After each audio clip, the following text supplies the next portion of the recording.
Hello everyone, it's Jeremiah. It's approximately, what is it, 1854.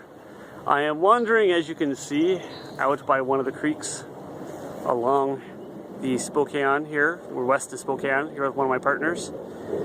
It is June 25th, right? And today you have the mobile daily rant number 2. So, the mobile daily rant number 2, as I meander through the bramble here, has been kind of what I've been talking with my partner about in the context of what's the deal with men being excluded from the whole feminist conversation. And it's a rather interesting and complex thing that I don't think, whoops, try not to cover the camera, that I don't think that we have completely a lot of time to go diving into totally, because we've been talking about it for what, a couple hours now? We are going on at least 3 hours. 3 hours about, and we still haven't covered it all. So it's not something easily covered, just saying, you know. But I think the basic idea, if we boil it down to the short video on the wobbly phone, is the idea that there's the history of people being kept as property, and the idea that if people are property, then, in this case, women being the property, are then the responsibility of the men.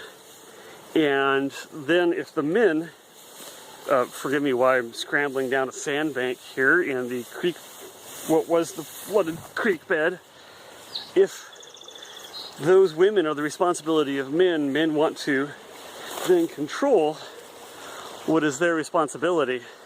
Got to give you guys the creek shot here. And if that's the case, then they're going to want to be able to manipulate and so on and such.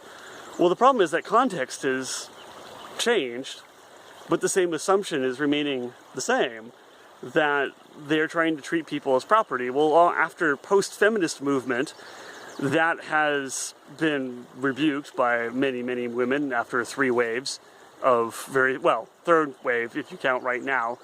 I'm sure sometime there's going to be a 4th wave of feminism that's probably going to be more humanism, but that's a whole other video, whole other topic.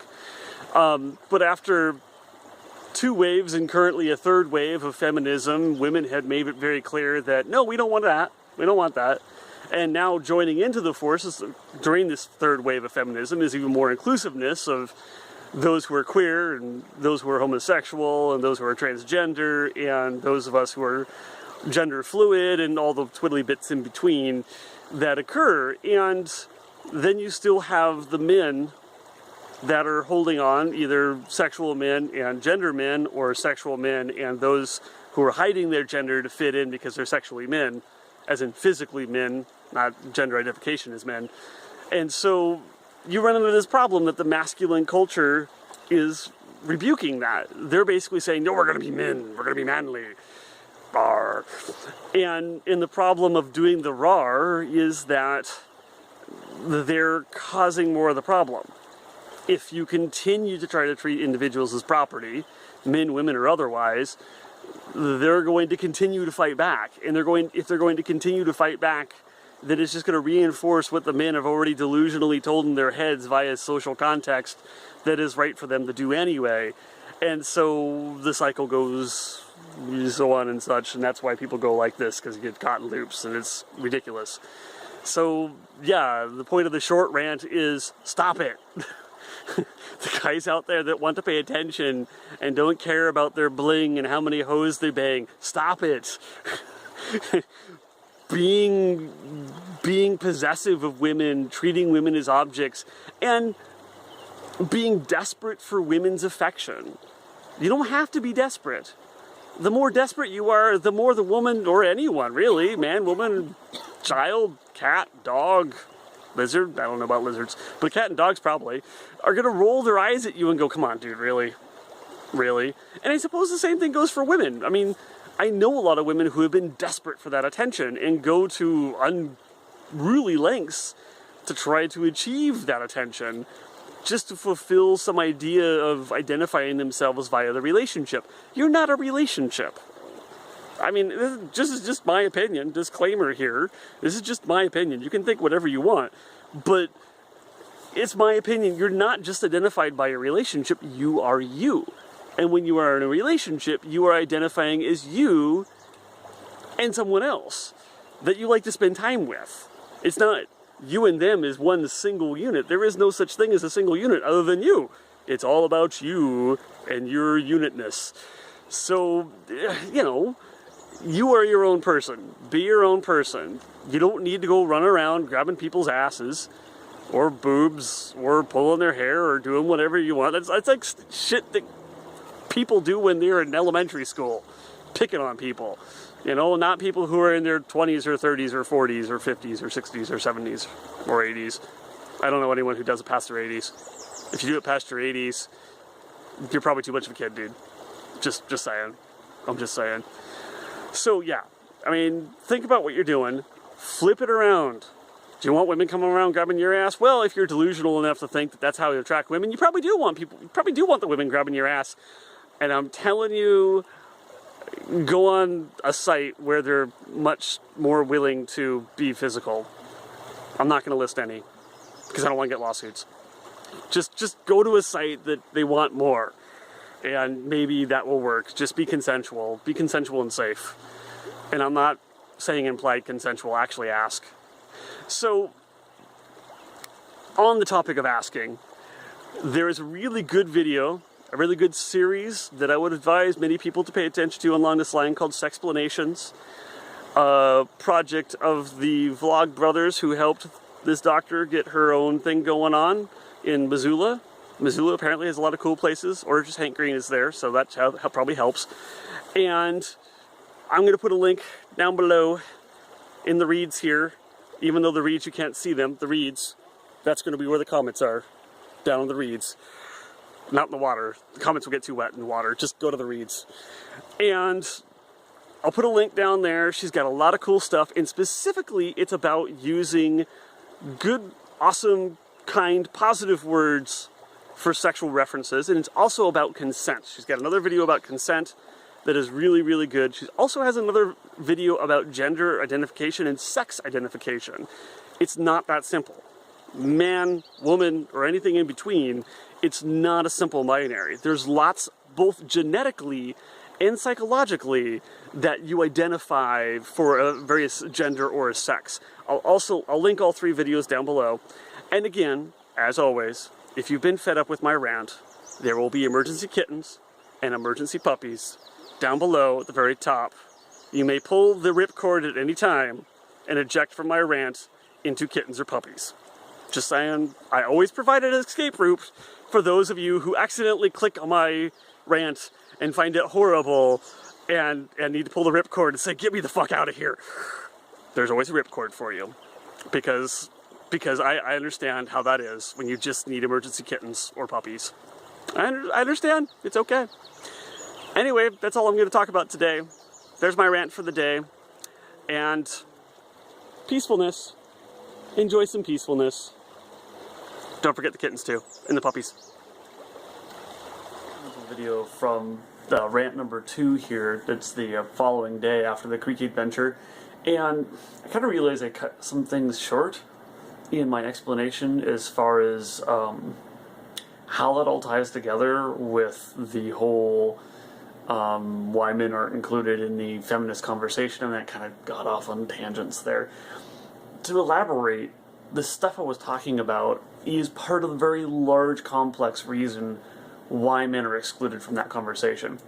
And to extrapolate upon that, the idea that why a lot of, I'm going to do it, I'm just going to touch on the subject, why a lot of people in the post and during civil rights movement and post-freedom of slavery distrusted whites, why so many blacks distrusted whites, and to this day, many of the people that group still do, because there were so many atrocities inflicted by those of Caucasian descent onto those of African descent that people just don't let go of that. You're not just going to let go of that kind of abuse so easily. And it's the same thing when it comes down to how men treat women. If a woman, and I know I have not yet talked to a woman who has not experienced at least some amount of harassment or abuse because of her body, whether she is skinny, fat, otherwise, whatever. I've never talked to a woman who hasn't experienced some sort of abuse because of that. They remember it. And the reasons for it are not simple, and they're not easy, and they're very complex. I mean, what I talked about yesterday in the Rant video was only a small section of it. A tiny, little tiny fraction of all of the elements of why this is happening. Yeah, men are getting excluded because the culture that men are raised in perpetuate this cycle of ownership, this cycle of abuse because of ownership, this cycle of the idea that you are identified by your relationship. And I've seen this in both males and females, sexual males and females as well as gender. And it fucks a person over. It really fucks a person up. To be identified by the relationship and not as an individual really messes them up. And I think a lot of men become desperate and go to these extreme lengths. And by extreme lengths, I mean violating a person's private space, their personal bubble, and to the extent of rape and killing people to try to gain that. And it becomes an almost psychotic mania that infects our race. I speak of race as in the species, not as in skin color, just to clarify. So I hope that clarifies a little bit the fluffiness of yesterday's rant. It wasn't very clear. I'll tack this on at the end of the video so that it's all in one thing. I just felt like I was editing that video and I just felt like I needed to add this because, yeah, it was kind of all over the place. But it's a complex subject. It's a very, very complex subject. It's nothing that can easily be taken care of. And that's why it hasn't just been, boom, done, taken care of, because it's not going to happen. Many, many men still hold on to those ideas. Many women. There are many women who, despite being harmed by this, perpetuate the idea, because it's the only thing they know. It's the only way they know how to do it, and to them it seems normal. And it's the same thing for the men. The men don't know any other way to do it. It's normal to them. This is the only way to do it in their minds, and so they do it that way. And it's important, I'm sitting at work recording this, it's important that those of us who try to be aware of it are willing to share the ideas with other men who are starting, or other women, who are starting to head down that road.